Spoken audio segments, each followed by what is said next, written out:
We're looking at Worms 3, which is exclusive to the mobile platforms, first on iOS and then later on Android.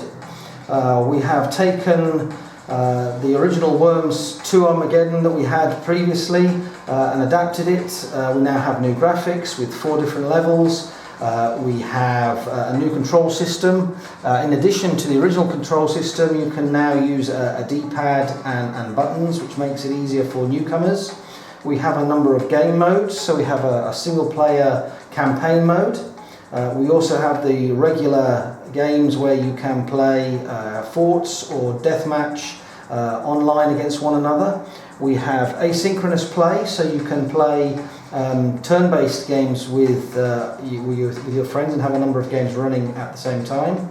And we also have some new features. So for the first time ever on mobile, we have the 4 different classes of worms: your scientist, soldier, heavy and scout. They all have different abilities which you will learn about, and you can choose those to enhance the method that you play by. In Worms 3 we introduce a new level of strategy as well. You may play with a new card system. This can be turned on or off to suit your type of play, but the new cards feature a deck of over 40 different cards of different varying abilities. I guess the best thing I can do is use the tutorial to show you how that works. Cards can be played by, here we are, cards can be played at the beginning or the end of turn to enhance your particular skill. So as here we start, the game is in this tutorial is asking us to jump this huge gap and collect this crate before killing this scout worm. If we were to play in normal mode without the cards, this jump would be impossible. However, as luck would have it, I have a card here, the low gravity card, and it says here it means things will be much floatier. So we will play that card and start our turn. You can see already the new control system here that I'm using. It's simple D-pad. I come to the edge of the screen, and as I jump, the gravity is less, so I manage the jump. I can slither along, pick up the crate. I choose from the weapons panel, the baseball bat, and I let the guy have it. Wow, boom, down he goes. Hits the ground. Yeah, he's toast. So that's him gone. I will continue with the tutorial, ending my turn there. Now the game wants me to come down here, collect this crate, and underneath here when we get there, you'll see there's a scientist worm that we have to destroy. So the problem I face here is that this fall is too great for my worm. I will now invoke one of our gold cards. It's one of the rarer cards, and this will give me an adrenaline boost. I will still fall, but there will be no damage that I sustain. So I play the card, and you watch as he falls here. You'll see his head gets buried in the scenery. There normally he would die, but I have adrenaline. I can now merrily make my way down. Boom. I would have really sustained some serious damage there. I pick up a favourite of mine, the old lady. It looks just like my mother. I accept the old lady, and I have to hear the scientist worm. You can tell he's a scientist. He has a bulbous head because he has an enormous brain. The bonus of the scientist is when it's his turn, everybody in your group gets a +5 health bonus. But I fear that this guy won't be getting plus health of anything, because I'm now going to select the old lady. I'm going to invoke her, and of course as soon as I let her go, I'm going to run because she goes with a bang. Here we go. Right, so I think I'm out of the way, and the old lady, boom! I like the way her handbag and her walking stick fly out the screen. Anyway, 66% damage, so our friend the scientist is well and truly dead. That's the end of that turn. Okay, this is just text here for the tutorial. So, it now wants to supply us to play a couple of cards. The idea is that we're going to fly up here, and this poor guy here, who's looking very sorry for himself, we're going to make him buy the farm. So first of all, we're going to play a card here which gives the surfaces low friction, because normally if we were to knock him off, he would eventually slide, but he'd probably stop halfway down here. With low friction, it makes the surface really slippy and he'd be gone.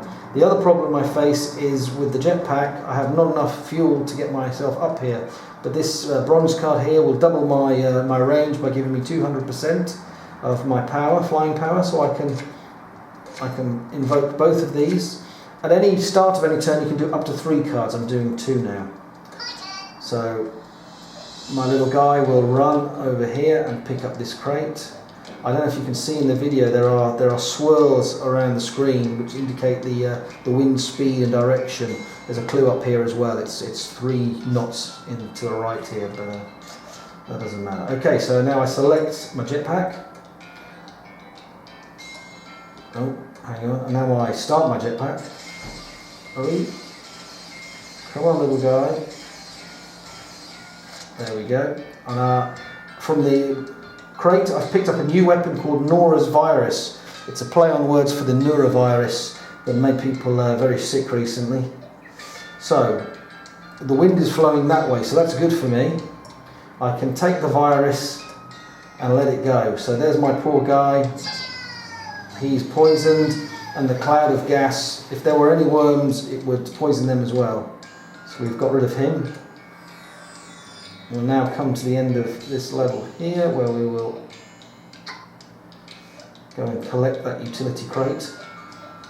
I happen to know that there's a teleport device in there, so we will use that. Okay, we teleport up here. Within the game, the cards cost you, you get the cards by buying coins, and you can either get coins from crates, like we're about to do here, or you can get coins when you complete levels and defeat other players. So my worm will teleport. Okay, he's there. I got some coins, thank you very much. To end my turn, so we can play cards before and after a turn. This here is a heavy worm. Heavy worms can take a lot of damage. They can sustain pressure from your worms, and they also deal a lot of damage, so they're good at close quarter combat. This guy here is in my way. I have no weapons, but I do have a card to play at the end of my turn. This is a rare card called the Solar Flare. He happens to be stood next to an oil barrel, so you'll see as the solar flare heats up the environment, my lord, the barrel will heat up and explode, and with a bit of luck there, our fat friend will buy his untimely demise. So we play that card, you'll see the screen heats up, eventually, yeah, the barrel goes and our friend slips to a watery grave. So that just gives you a flavour of the cards within the game. End the turn and we've actually completed it. You can play the game with or without cards. Or quit turning them on or off as you go. We have a number of another method of playing the game now. If you're an iOS user and you have an Apple TV device, we have a new system whereby you can play through Apple TV, so you can see it on a big screen. And when you play multiplayer, the player whose turn it is will be able to see all of the stealthy secret stuff that they're doing in the control mechanism on the iPad, while all the other players will watch the action on the screen, but they will only be able to see the generic action. What you actually select and how you organise your team is done by you on the platform here. Of course, we have the usual kind of things as well, where we can customise our worms. Here we've given them all moustaches, but equally we could give them hats, this one like Crocodile Dundee, and we can customise our worms and their names just so how we like them. And in a nutshell, I guess that's Worms 3, coming soon, end of August, to an iOS device near you. Thank you. Da haben wir einen neuen Hammer bekommen. Oder nee, kein Hammer, ist ein Streitkolben. Und was nicht, schlägt seinen Kopf gegen die Wand oder so. Und in den Häusern finden wir natürlich auch nützliche Dinge. Ja, Nahrung, Baumaterial. Eben all das, was